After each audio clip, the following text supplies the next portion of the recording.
first ever Houston Texans playoff game and playoff win. Andy Dalton, rookie quarterback, grew up just outside of the Houston area, playing in Reliance Stadium. The Marvin Lewis and the Bengals have never won a road playoff game in franchise history. There's another rookie quarterback right there. First rookie-on-rookie quarterback matchup in NFL postseason history.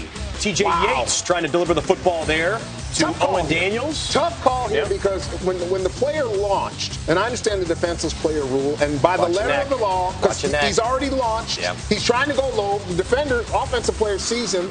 By the letter of the law, the play is right, but there's got to be some discretion. With you, Reggie 100%. Nelson got flagged for the 15-yarder there, and then Arian Foster made him pay for the 8-yard run. Does anyone get to the edge quicker and more effortlessly than Arian Foster? Just gets to the edge and gives the Houston Texans a nice push in the running game. Mike Mayock compared him to Terrell Davis in the broadcast. Nice comparison. Comparison there. Patience with the football. Yeah. T.J. Yates here now. Back to Owen Daniels for an 8-yard gain. Marvin Lewis would challenge. He had 2 first-half challenges. Yes, he did. One was on a spot, and the other one was on this. Did not believe that Owen Daniels maintained possession, but obviously, when we saw it a number of different times, Owen Daniels did a fantastic job hanging on to the football. Marvin Lewis went out with a blaze of glory. He lost both challenges and therefore couldn't challenge further on in the game and ended up not being a factor. This did become a factor. J.J. Watt. Go ahead. I'm not sure I've seen a better play, a more athletic play from a defensive lineman in the last 20 years. J.J. Watt just bang. I seen Julius Magic glove, some steam on that football. I seen Pep do too many things up in That ball was Chicago. going 100 miles an hour. He caught it, maintained his composure, and took it in for 6. I got to get Pepper's highlight real quick so you can kind of check out stuff that he does. Gave Houston a 7-point lead, and then this was the play that Cincinnati didn't make. Well, this was a momentum changer right here. Chris Crocker's got to make that play. I'm not saying he's going to take that interception in for 6, but certainly it changes momentum. And you watch just a few short plays later, this is what happens.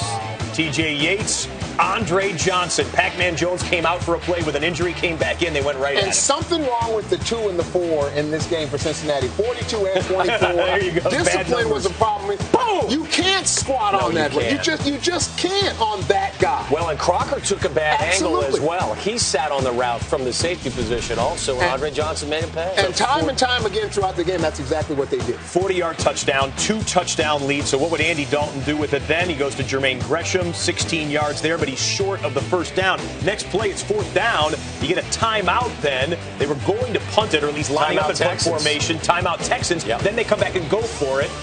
And Dalton, this is what happens. Scrambling. And I don't have a problem with them putting it up in that situation because at that point, you're just scrambling. You just don't throw the ball in the play and hope that one of your guys makes a play. At that point, though, Jonathan Joseph's got to know to knock the ball down, not intercept. He cost his team 20 yards. But I got an interception in the playoffs. I got an interception in the playoffs. Well, and Daniel Manning got a pick in the playoffs as well as later on with desperation time for the Bengals. He throws one up. Manning makes the athletic play. Good safety play. Daniel Manning made a great play on the ball. 3 picks on the day for the rookie Andy Dalton. The ensuing Texans possession. Well, watch this one. Arian Foster, and he ended up. That's 42. That's 42. No, he did not go out of bounds. What's 42 doing? Somebody help me out. He's not making a play. Watching. He is not making a play. He's watching. You got to get him out of bounds. All right, I'm going to post him up. That's right, I'm going to box him out. Let me box him out this time. What is that? Gave up ground at the last second. What is it? Cost him Arian Foster a monstrous debut for him in the playoffs, which is kind of ironic because Foster fumbled twice on the first play of the game and had an illegal procedure penalty. He had a rough, shaky start. That's okay. Well, he bounced back nicely to the tune of just under 190 yards from scrimmage and a couple of touchdowns for Arian Foster, one of the best running backs in football this year.